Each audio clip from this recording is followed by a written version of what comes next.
আজকে দুপুরে এটা হচ্ছে আহম্মদপুর বাজার, মানে আমাদের নাটোরের পাশাপাশি।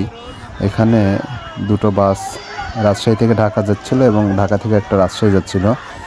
ব্রিজের এই বাঁকে সামনে বাজারের একটু আগে ওইখানে মারাত্মকভাবে দুটো বাস মুখোমুখি সংঘর্ষ হয়েছে এবং সংঘর্ষ হওয়ার ফলে দেখেন বাসের সামনের গ্লাস ভেঙে এক সাইড একদম দুমড়ে মুচড়ে গেছে।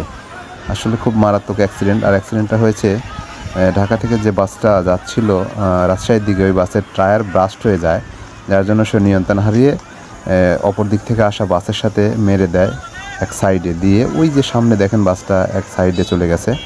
আসলে এই বাসটার একদম সামনে মেরে দিয়ে একদম কানি টানি ভেঙে নিয়ে সে সামনে যায় এই বামে এই রাস্তার নিচে নামে চলে গেছে। যাই হোক, এই বাসটাতে তেমন একটা কারো ক্ষয়ক্ষতি হয় নাই, কিন্তু এই বাসটাতে থাকা অনেকেই আহত হয়েছেন। এখনও মারাত্মকভাবে জখম হয়নি তেমন কেউ, যে মৃত্যু ঝুঁকি এরকম কেউ নাই, পাওয়া যায়নি। যারা গুরুতর অসুস্থ এবং আহত হয়েছে তাদের সবাইকে নাটোর সদর হাসপাতালে ভর্তি করা হয়েছে এবং কিছু কিছু অলরেডি এখনও যাচ্ছে। স্থানীয়রা সবাইকে উদ্ধার করেছে, মোটামুটিভাবে উদ্ধার করে নিয়ে যাচ্ছে।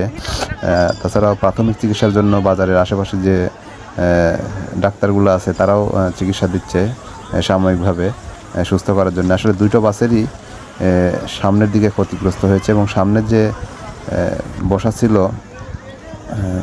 তারা একটু আহত হয়েছে, পিছনের লোকগুলো তেমন কোনো ক্ষতি হয়নি। এখন এই গাড়িটার ড্রাইভারকে খুঁজে পাওয়া যাচ্ছে না এবং কন্ট্রাক্টরকে পাওয়া যাচ্ছে না। আসলে বুঝতে পারছি না তারা আদৌ জীবিত আছে না মারা গেছে। এখনও এখানে পুলিশ আসে নাই যদিও, তবে কিছুক্ষণের মধ্যে চলে আসবে হয়তো।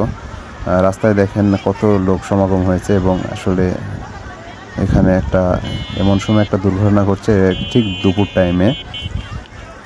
আজকে শুক্রবার, রাস্তা একটু ফাঁকা থাকে, যার জন্য হয়তো বা দুর্ঘটনাটা ঘটছে।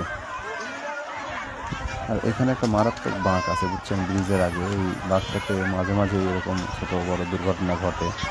আসলে এখানে একটু সচেতন হয়ে গাড়ি চালানো উচিত সবারই, কিন্তু আসলে অ্যাক্সিডেন্ট তার বলে কেউ আসে না, হঠাৎ করে হয়ে যায়। তো দেখুন আপনারা আসলে কি অবস্থা। এখানে একটা কি বিশৃঙ্খলা সৃষ্টি হয়েছে। আসলে কোথা থেকে না কোথায় যাত্রী আসছে, অনেক দূরের হয়তো যাত্রী আছে, তারা হয়তো স্বজনদের ফোন করে ডাকছে এবং তাদের কিছু কিছু লোক কান্নায় ভেঙে পড়ছে, তাদের স্বজনরা হয়তো খুব ভালোভাবে আহত হয়েছে।